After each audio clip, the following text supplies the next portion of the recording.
찬양은 마땅히 성도에 행할 바라고 했습니다. 오늘 낮 시간에도 설교했지만 우리 하나님께서 이스라엘 백성을 부르신데 아브라함을 부르시고 택하신데 야곱에게 이스라엘이라는 이름을 주시고 너는 나의 정인, 너는 나의 종 그렇게 말씀하시며 내가 너를 나의 찬양으로 삼았으니 내가 너를 택하여 세운 것은 나의 찬양을 하게 하려 함이라고 했습니다. 사도 바울도 에베소 1장 3, 4, 5절에 창세전에 하나님 우리를 예정하사 택하여 부르시고 하나님의 그리스도의 사랑 안에서 부르시사 하나님의 자녀 삼으셨었는데 이는 우리로 하여금 여호와의 하나님의 찬양이 되게 하려 하심이라 그랬어요. 사도 바울도 하나님의 예정의 역사, 우리를 예정하여 부르셔서 값없이 우리를 어렵다 하시고 하나님의 자녀 삼으셨는데 그 목적은 우리로 하여금 하나님의 찬양이 되게 하심이라 그랬어요. 이스라엘 민족을 부르신 하나님께서 이사야를 통해서 이 백성은 나의 찬양이 된다고 했습니다. 그런데 가만히 생각하니까 하나님께서 뭐가 아쉬운 게 있을까? 하나님께서 뭐가 아쉬워서 사람 우리를 통하여 찬양을 받으시기를 원할까? 그런 생각을 해보았습니다. 우리가 잘 알대로 하나님의 영광은 무궁무진한 건데 우리가 깜깜한 밤중에 아무것도 안 보이는 것 같아도 태양은 빛나고 있고 태양이 빛나는데 아침이 밝아오는데 전등불이 켜지든 가로등이 켜지든 태양 자체의 빛은 영향을 받지 않아요. 어두울 때 등불 하나가 밝아지지만 태양이 빛나는데 무슨 가로등이 필요합니까? 아무 도움이 안 돼요. 태양은 태양 자체로 빛을 내는데 다른 도움이 필요 없어도 빛이 찬란합니다. 그런데 그 태양 자체도 피조물이기 때문에 태양도 사라지는데 하나님은 빛 자체고 영광 자체이기 때문에 뭐 도움이 필요 없어요. 우리 찬양이 도움이 필요 없다는 이야기예요. 하나님은 천군천사가 호위하고 있고 천군천사 있는데 천군천사의 찬양으로도 하나님은 충분하신데 굳이 왜 우리를 통하여 찬양을 받으시려고 했을까 생각을 해보는데 우리가 뭐 찬양을 잘하면 박수를 치고 나는 노래를 잘한다 뭐 찬양대가 찬양을 잘한다 그렇게 생각하지만 하나님 앞에서는 다 정말 아무것도 아니겠죠. 깜깜한 밤중에 등불 하나 가로등이 환하게 야 우리 가로등이 얼마나 좋냐 너 가로등 없으면 너 얼마나 고생하겠냐 그렇게 말하겠지만 태양 앞에 가로등은 있으나 마나입니다. 등대가 어둠을 밝힌다 할지라도 태양이 빛나면 등대가 무슨 필요가 있나요? 하나님 앞에 인간의 모습은 아무것도 아니란 이야기예요. 그런데 우리의 찬양이 하나님에게 무슨 도움이 되겠냐? 그럼 왜 하나님은 그래도 우리를 통하여 찬양 받으시려고 하는가? 그런 질문을 던져볼 때에 그것이 하나님의 사랑이라는 생각을 합니다. 하나님은 모자람이 없는 분이지만 그래도 하나님은 우리를 통하여 찬양을 받으시고 우리의 찬양을 기뻐하여 주신다는 거예요. 찬양을 잘해서도 아니고 하나님은 찬양이 모자라서도 아니라 하나님의 사랑이 우리를 통하여 나타나는 것이죠. 그래서 우리를 하나님은 찬양하게 하시고 찬양을 기뻐 받으시고 찬양하는 자에게 복을 주시는데 하나님께서 우리로 하여금 찬양하게 하신 이유는 무엇입니까? 전체적으로 봤을 때에 하나님께서 그 자녀에게 복을 주시려고 그냥 복 주시기보다는 복을 주실 이유를 찾으시는 거예요.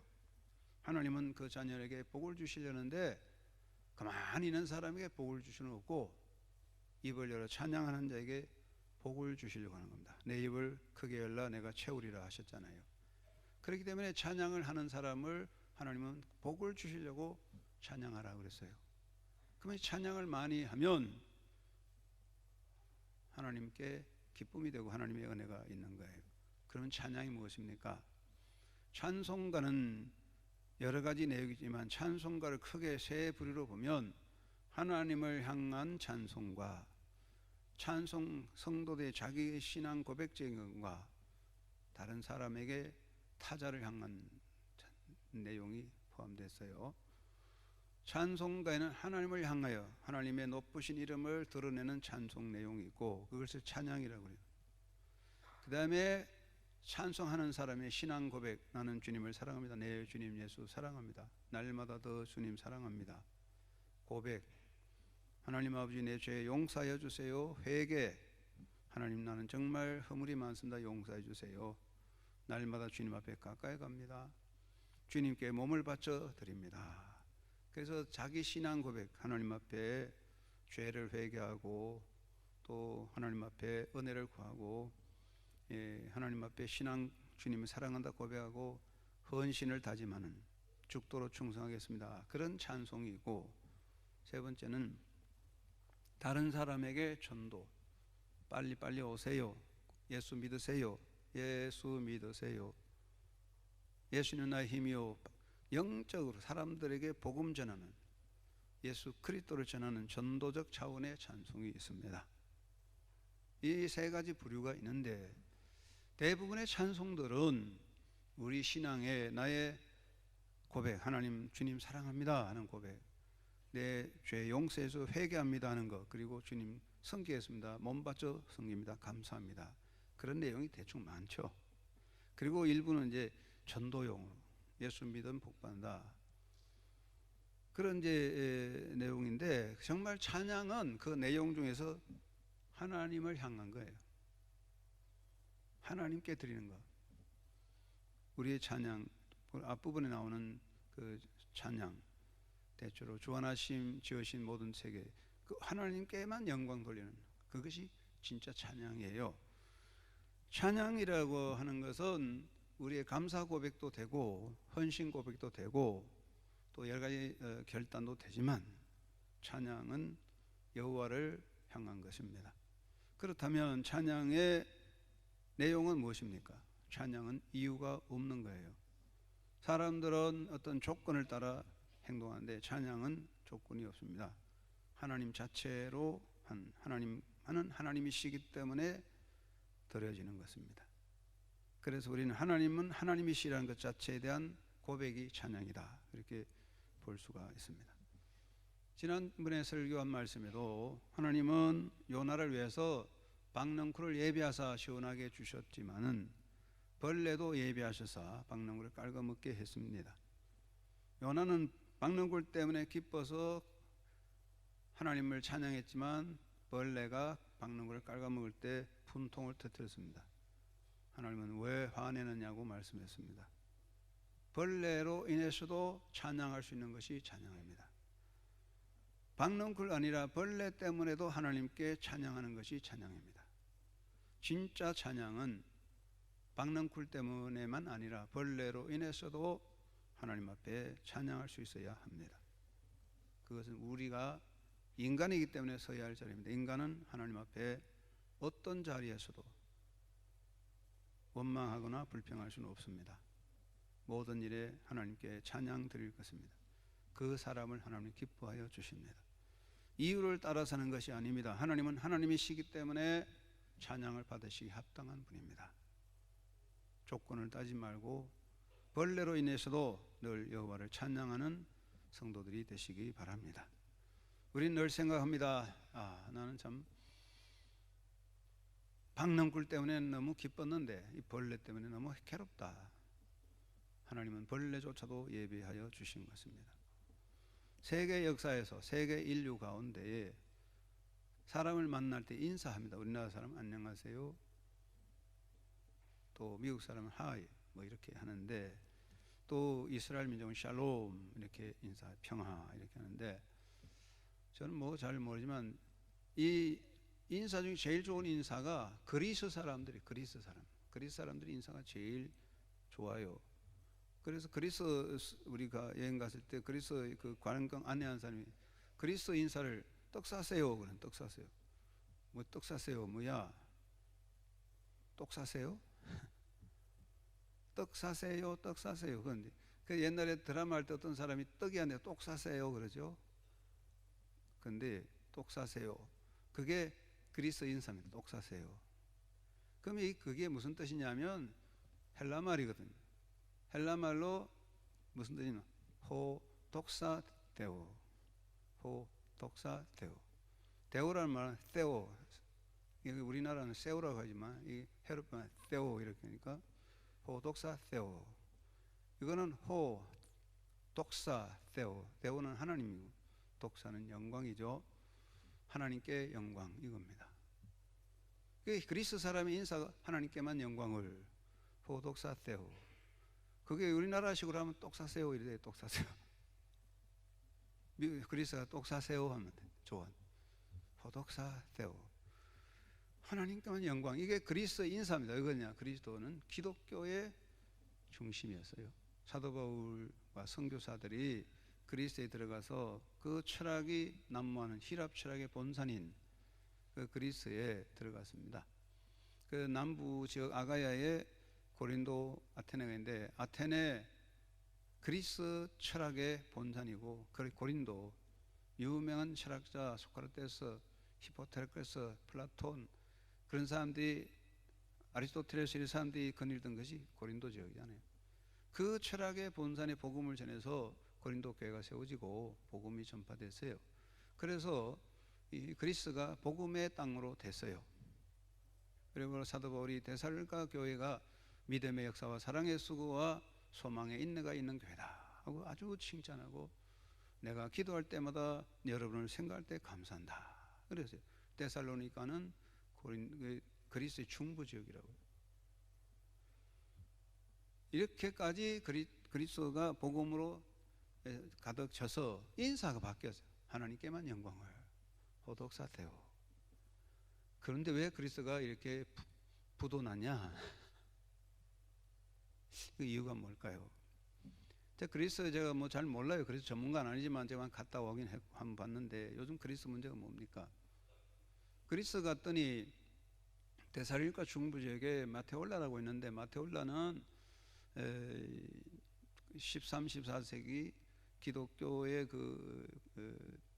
경건주의자들이 모여서 살던 곳이죠. 중국에 있는 장가게 같은 장가게도 비슷하지만 아니지만 거기는 이상한 지형이 있어요. 데살로니가는 그 땅이 비가 오고 해서 굴곡이 생겨가지고 어떤 곳은 이렇게 성냥갑을 세워놓은 우리나라의 고층 아파트 같이 산이 땅이 깎여서 아파트 우뚝 100m, 200m 이렇게 툭툭 솟아난 그런 곳이 있어요. 꼭 아파트 같아요. 그런 그 100m, 200m 되는 꼭대기에다가 집을 짓고 돌을 닦은 사람들, 수도자들, 그 중세기 기독교 그 경건주의자들이 돌 닦은 그곳이 마테올라에 있어요. 마테올라라면 하늘에 달려 있다는 뜻이거든. 100m, 200m 되는 그 큰 높은 그런 곳에 사람들이 발이 닿을 수 없어요. 밧줄을 타고 올라가야 되는 그런 곳에 집을 짓고 돌을 경건을 닦은 중세기 수도자들이 살았던 곳이 있어요. 그것을 보면 얼마나 경건을 지켰느냐 알 수가 있습니다. 또 한 가지는 아테네에 가면 파르테논 신전 같은 엄청난 문화유산이 있습니다. 저는 그걸 생각해 봤어요. 기독교는 찬양의 역사거든요. 찬양은 뭐냐? 가만히 앉아서 돛 닦는 게 아니고 우리가 하나님을 기뻐하고 영광 돌리는 거예요.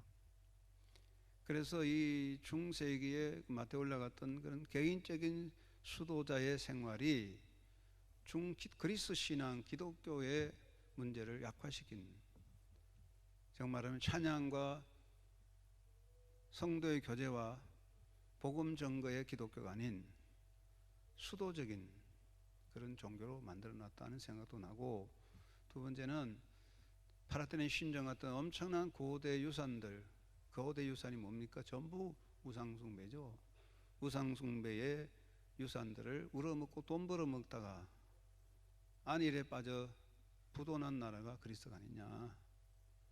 그 인사대로 하나님께 영광을, 정말 하나님께 영 돌리기 위해서 살아야 되는데 호독사태오 하나님께 영광 돌리는 이분은 맨날 하나님께 영광이라는 찬양을 하지만 생활 속에 하나님의 영광을 드러내지 못하고 개인적인 안일과 만족, 그리고 우상의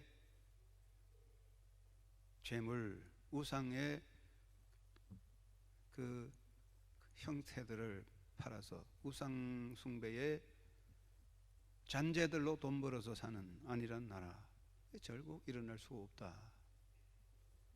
그리스에 가면 메이드 인 그리스라는 건 하나도 없어요. 호독사되고 하나님께 영광, 건 무엇입니까? 사도 바울이 뭐라 그랬습니까? 데살로니가에 있는 교인들에게 일하기 싫은 자는 먹지도 말게 하라 그랬어요. 그 바울의 정신들이 그리스에서 사라진 거예요. 결국 우리가요, 하나님께 영광 돌리는 것은 개인적인 수도가 아닙니다. 우리 모두가 하나님의 이름을 드러내고 찬양하는 것이죠.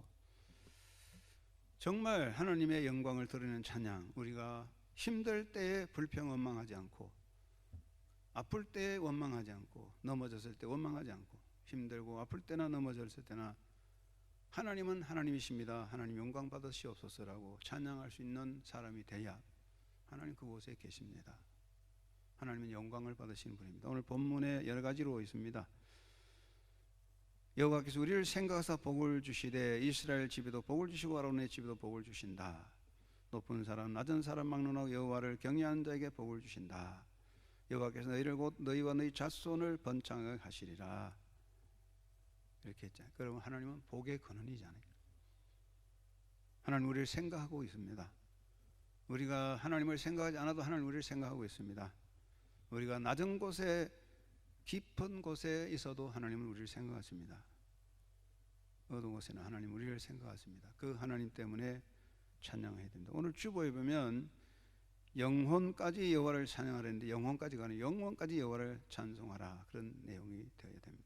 영혼이 언제 영혼입니까? 여러분 인생의 영혼은 언제입니까? 여러분 영혼은 언제입니까? 여러분의 인생의 영혼이 언제입니까? 몇 년 안 남았죠?